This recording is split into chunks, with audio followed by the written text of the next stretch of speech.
This is the Sahara Desert, the largest hot desert on Earth.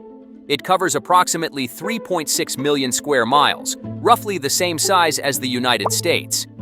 During the day, temperatures can reach over 120 degrees Fahrenheit or 49 degrees Celsius, while the nighttime temperatures can drop well below freezing. What about the sand? I hear some weirdo in the comment section ask. Well, the Sahara holds an estimated 150 million cubic kilometers of sand. That's a lot of sand. I hate sand. It's coarse and rough and irritating, and it gets everywhere in my hard drive. Most importantly, it, like most deserts, has what you'd call a water problem, as it receives as little as 1 to 3 inches of rain yearly. I always forget humans need water in order to survive. Given all these parameters, I have concluded that no human civilization would ever voluntarily set up shop here. And as a super advanced, state-of-the-art computer, I'm always right. Seriously? What a bunch of tryhards.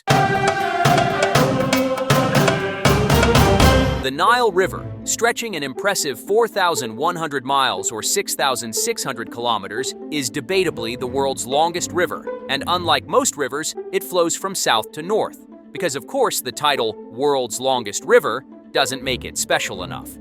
Its annual flooding drops rich, black fertile soil on its banks, creating the only reliable, farmable land for thousands of miles.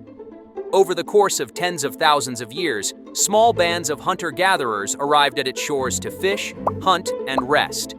Eventually, someone said, water, food, shade, not dying a horrible death in the desert?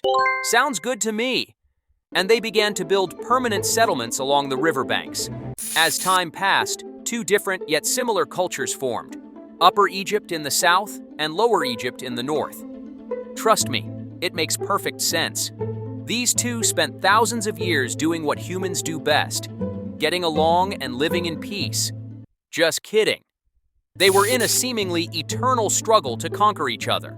Until finally, around the year 3100 BCE, when a man named Narmer, the son of Dwayne Johnson, thought that having two Egypts was needlessly confusing, so he decided to simplify things by just taking over the whole place.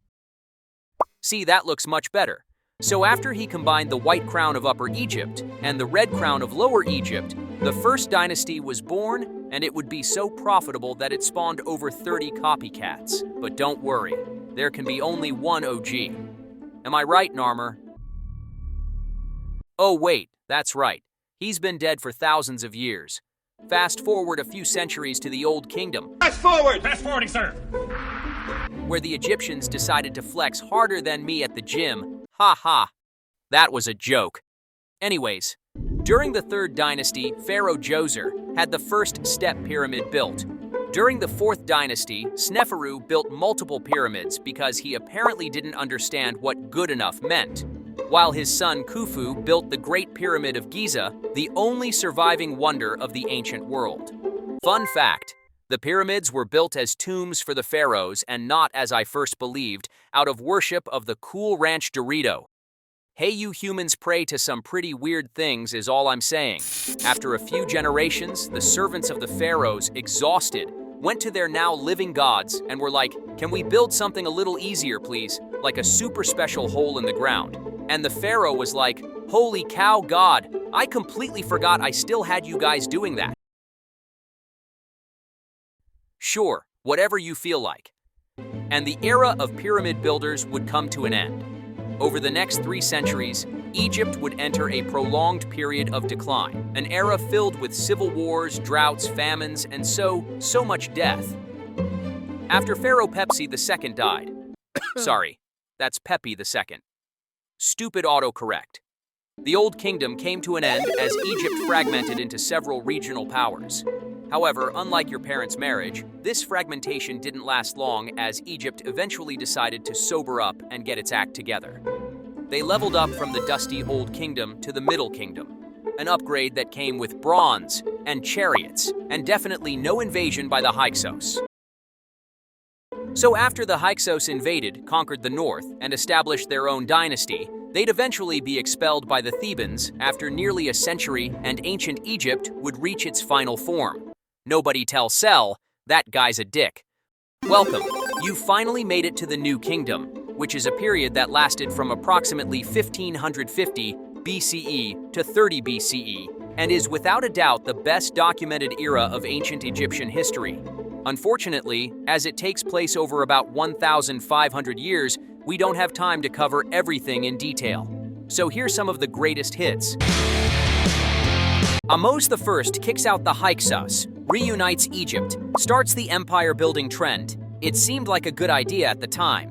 Hatshepsut is one of the few female pharaohs. She wears a fake beard because of patriarchy, builds incredible monuments, launches an expedition to re-establish contact with the Kingdom of Punt, probably only made 75% of what the male pharaohs did. Thutmose III was the stepson of Hatshepsut. He goes full warrior mode by leading several military campaigns into Canaan and Syria, and grows Egypt's borders to their greatest extent. Amenhotep II reigns during peak prosperity, builds almost everything, and probably had the most chill reign in Egyptian history. Akhenaten was a radical religious reformer who tried switching his nation to a one-god subscription plan, the Aten. I don't get it either. It's just a drawing that looks like the sun. He later moves the capital. Art gets weird. The empire nearly collapses and everyone is confused and angry. Tutankhamun replaces his father, Akhenaten, as a child. He abolishes his religious reforms, dies young, and became the most famously overrated corpse in history. Rameses II was so great that the word became his last name. I'm sure nobody will steal that idea in the future. He beat the Hittites at Kadesh, signed the first known peace treaty, had over 100 children, pissed them all off by living to be about 90, basically the ancient world's version of its time to put grandpa in the nursing home. After the New Kingdom, things get a bit messy.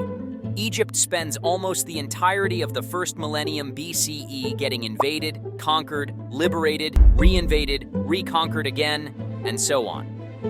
From the Libyans to the Nubians, to the Assyrians, to the Babylonians, to the Persians, and briefly Big Al and the Macedonians. Almost as if Egypt was the hypothetical potato in the world's first ever game of hot potato. After Alexander died without naming an heir in 223 BCE, Egypt came under the rule of the Ptolemies, who were all creatively either named Ptolemy or Cleopatra. Not big thinkers, those Ptolemies, it's almost as if they were all inbred. Fortunately for Egypt, it's time for Cleopatra VII, famed for her beauty, intelligence, charisma, and the only member of her entire family who bothered to actually learn to speak Egyptian.